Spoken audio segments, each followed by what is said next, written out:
You hold my every moment. You calm my raging seas. You walk with me through fire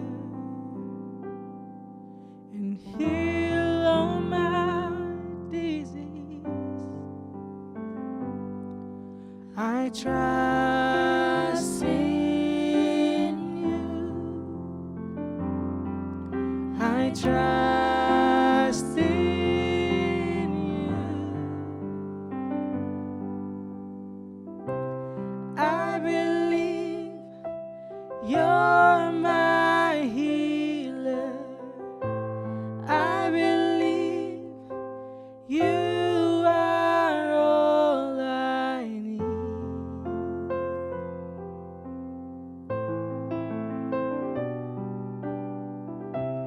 I believe you're my portion. I believe you're more than enough for me. Jesus, you're all I need.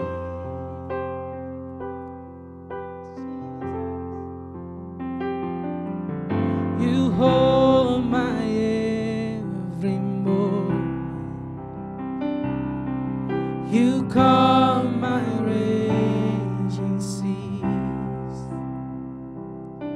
You walk with me through fire and heal all my disease. I trust in you. I trust in you. I believe you're my healer. I believe you are all I need. Oh, yes, I believe, Lord. I believe you're my portion. I believe you're more than enough for me. Jesus, you're all I need. I believe, I believe you're my healer. I believe you are all I need.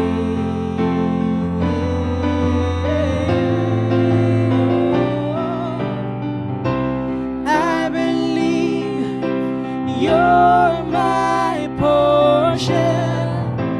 I believe you're more than enough for me. Jesus, you're all I need.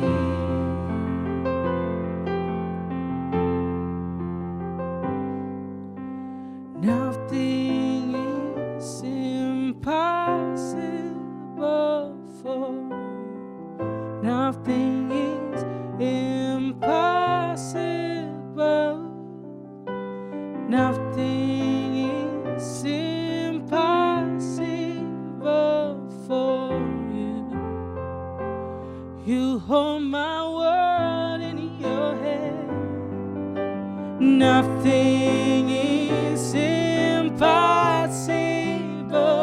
for you. Nothing is impossible. Nothing is impossible for you. You hold my world in your hand. I believe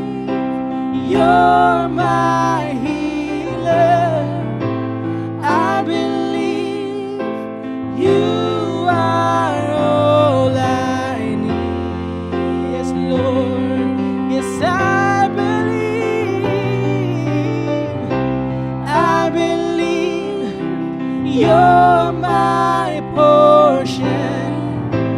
I believe you're more than enough for me. Jesus, you're all I need. Yeah, I believe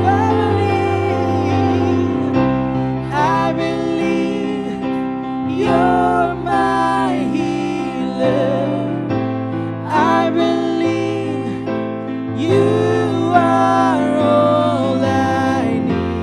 Yes, I believe you're my portion, Lord. I believe you're my portion. I believe you're more than enough for me. Jesus, you're all I need. More than enough for me. Jesus, you're all I need.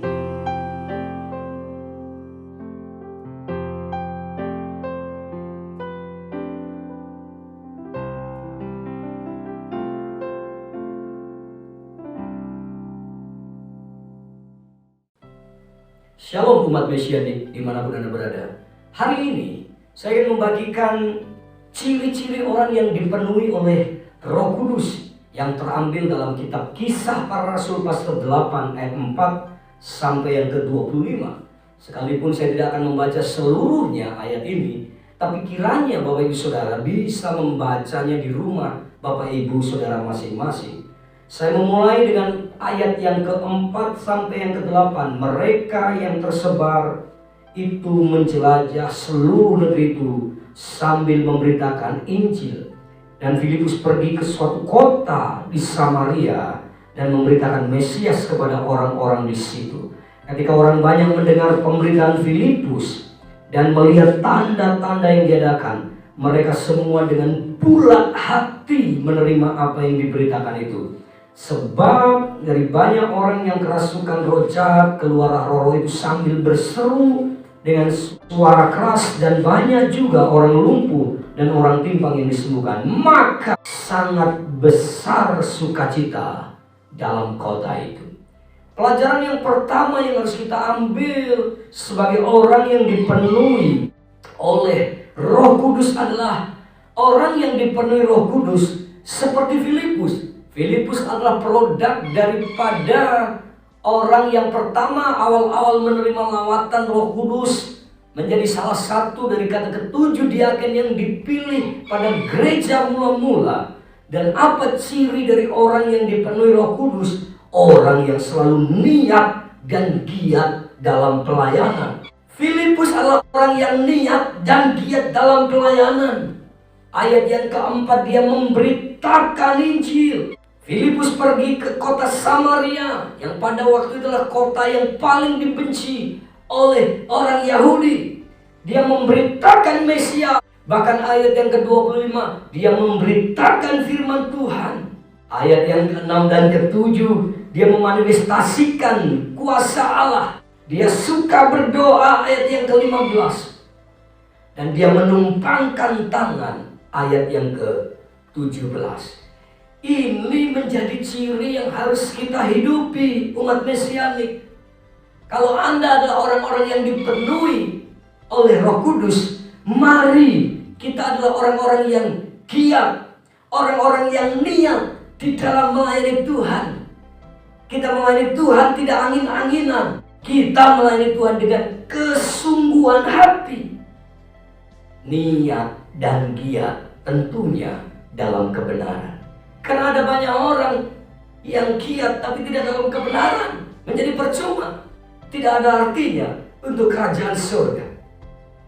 Bapak Ibu umat Mesianik dimanapun Anda berada, ini menjadi ciri yang utama yang harus kita miliki. Lalu giat, selalu niat dalam pelayanan. Ayo kita sungguh-sungguh. Setiap pekerjaan untuk Tuhan tidak pernah sia-sia. Karena itu saya mendorong kita semua yang mendengar berita kebenaran ini, ayo kobarkan semangatmu, kobarkan niatmu, semangat melayani Tuhan, giat dalam kondisi apapun, situasi apapun. Orang niat dan giat tidak akan pernah menyerah dalam kondisi apapun. Dia bisa mengalahkan situasi yang sulit. Ciri yang pertama, orang yang dipenuhi Roh adalah orang yang selalu giat dan niat dalam pelayanan. Yang kedua, ayat yang ke-9 berkata begini, seorang yang bernama Simon telah sejak dahulu melakukan sihir di kota itu dan mentakjubkan Samaria, serta berlagak seolah-olah ia seorang yang sangat penting. Wow, ayat yang ke-12, tetapi sekarang mereka percaya kepada Filipus yang memberikan Injil tentang kerajaan Allah dan tentang nama Yesus Kristus, dan mereka memberi diri mereka dibaptis, baik laki-laki maupun perempuan. Ayat 13, Simon sendiri juga menjadi percaya dan sudah dibaptis. Wow, saudara, bukan saja kita menjadi orang-orang percaya yang niat dan giat dalam melayani dan mengiring Tuhan, tapi orang yang dipenuhi Roh Kudus adalah orang-orang yang berani konfrontasi dengan ketidakbenaran. Konfrontasi dengan ketidakbenaran. Dalam hidup ini kita akan menjumpai 3 golongan orang dalam memandang kuasa Allah. Yang pertama, orang yang sepenuhnya percaya. Yang kedua, orang yang sepenuhnya tidak percaya. Tapi yang ketiga, ini yang paling menjengkelkan sebenarnya, orang yang penuh dengan keraguan-keraguan atau kurang percaya. Simon sang penyihir ada seorang yang suka melakukan magic, orang yang mengendalikan orang lain dengan kekuatan supranaturalnya. Akhirnya apa? Dikonfrontasi dengan kebenaran. Gelap pasti kalah dengan terang.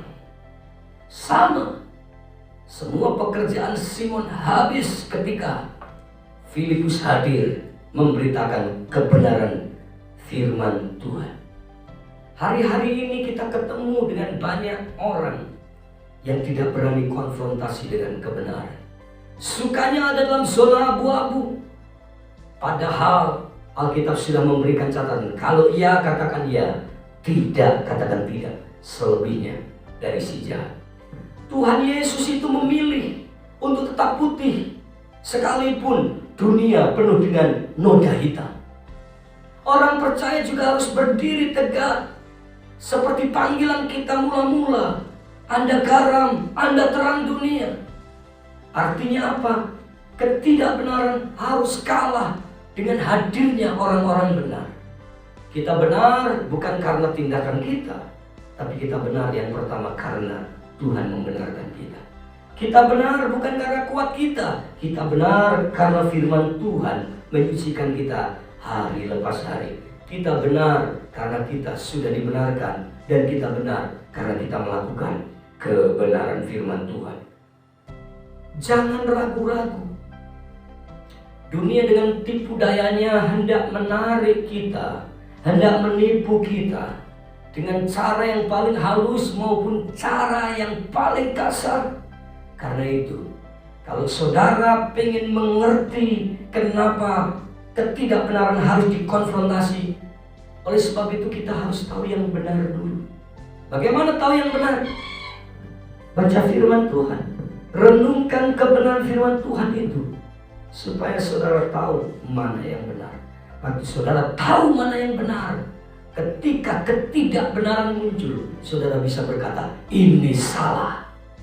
Tapi kalau orang Kristen tidak pernah belajar firman, bagaimana orang Kristen akan tahu ketidakbenaran? Ketika ketidakbenaran datang, orang Kristen akan bingung. Karena apa? Karena tidak pernah belajar kebenaran. Kuncinya Bapak Ibu, belajar kebenaran supaya saudara bisa konfrontasi dengan ketidakbenaran. Katakan tidak pada dosa. Katakan tidak pada sesuatu yang bertolak belakang dengan kebenaran firman Tuhan. Jangan jadi Kristen abu-abu. Jangan jadi Kristen yang netral. Jadilah Kristen yang radikal. Sekali Yesus tetap Yesus, sekali kebenaran tetap kebenaran. Berapapun harganya untuk kebenaran akan kita tempuh. Ayat yang terakhir, ayat 23 dan 24. Sebab kulihat bahwa hatimu telah seperti empedu yang pahit dan terjerat dalam kejahatan. Jawab Simon, hendaklah kamu berdoa untuk aku kepada Tuhan, supaya kepadaku jangan kiranya terjadi segala apa yang telah kamu katakan itu. Saudara, orang yang dipenuhi Roh Kudus adalah orang-orang yang selalu giat dan niat dalam pelayanan, mengiring Tuhan.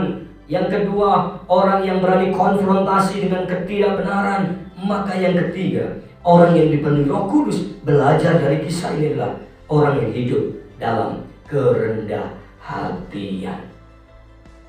Memang pertobatan Simon adalah pertobatan yang awalnya diragukan. Kenapa? Dia sudah dibaptis tapi belum sungguh-sungguh. Dia hanya mempercayai kebenaran firman Tuhan dalam titik kepalanya saja, belum sampai hatinya. Karena itu sampai di titik tertentu Filipus harus menasihati, sebab kulihat bahwa hatimu telah seperti empedu. Filipus melihat kedalaman hati daripada Simon yang barusan mengalami lawatan Tuhan dan dipenuhi Roh Kudus dan dibaptis, tapi belum sampai kesungguhan hati. Karena itu Simon mengajarkan kepada kita, dia berkata gini, jawab Simon, hendaklah kamu berdoa untuk aku kepada Tuhan. Artinya Simon memberikan teladan kepada kita. Dia adalah orang yang hidup dalam kerendah hatian. Orang yang suka mempengaruhi orang, bertobat karena pelayanan Filipus, ingin membeli karunia, hidup dalam kerendahan hatian. Akhirnya orang yang rendah hati ini semangat melayani Tuhan. Ayat 25, setelah keduanya bersaksi dan memberitakan firman Tuhan, kembalilah mereka ke Yerusalem. Dalam perjalanan mereka memberitakan Injil di dalam banyak kampung di Samaria. Wow, inilah hidup Simon. Umat Mesianik, ayo kita hidup dalam kerendah hatian. Kalau salah ditegur jangan marah. Jadi pelayan jangan suka tersinggung. Jadi jemaat jangan suka tersinggung ketika firman Tuhan kebenaran itu mengoreksi kita. Orang yang rendah hati ketika dikoreksi akan menerima dengan lapang dada. Orang yang rendah hati ketika dinasihati dan ditegur akan berterima kasih kepada orang-orang yang menegur. Simon justru berkata kepada Filipus, please doakan aku. Ayo kita belajar dari orang Samaria ini, sang penyihir yang hebat dalam karir pelayanannya menjadi luar biasa, seorang pemberita Injil. Kenapa? Rendah hati. Anda pengen rendah hati? Yesus pernah berkata, belajarlah padaku, sebab aku ini lemah lembut dan rendah hati. Belajar dari Yesus, pribadi yang lemah lembut dan rendah hati. Orang yang rendah hati, orang yang akan diangkat tinggi oleh Tuhan. Sebaliknya orang yang sombong akan dijatuhkan oleh Tuhan juga. Karena itu pilihan kita sebagai umat Mesianik, ayo jaga hati dan selalu rendah hati. Rendah hati dalam semua aspek, baik dalam proses maupun dalam promosi, tetap rendah hati supaya Tuhan menolong kita. Itu yang membuktikan bahwa saudara adalah orang-orang yang dipenuhi dengan Roh Kudus, orang yang hidup dalam kerendah hatian. 3 bagian penting yang membuktikan kita ini adalah orang yang dipenuhi Roh Kudus. 1, orang yang niat dan giat dalam pelayanan. 2, orang yang berani konfrontasi dengan ketidakbenaran. Yang ketiga, orang yang hidup dalam kerendah hatian. Mari kita berdoa. Tuhan, terima kasih. Hamba-Mu bersyukur kiranya firman yang disampaikan menjadi berkat, membekali kami menjadi orang-orang yang niat dan giat dalam pelayanan. Orang-orang yang berani berkata tidak terhadap dosa, konfrontasi terhadap ketidakbenaran. Dan kami adalah orang-orang yang selalu hidup dalam kerendahan hatian. Tolong kami sebagai umat Mesianik yang memiliki karakter seperti Kristus. Dalam nama Tuhan Yesus. Amin. God bless you.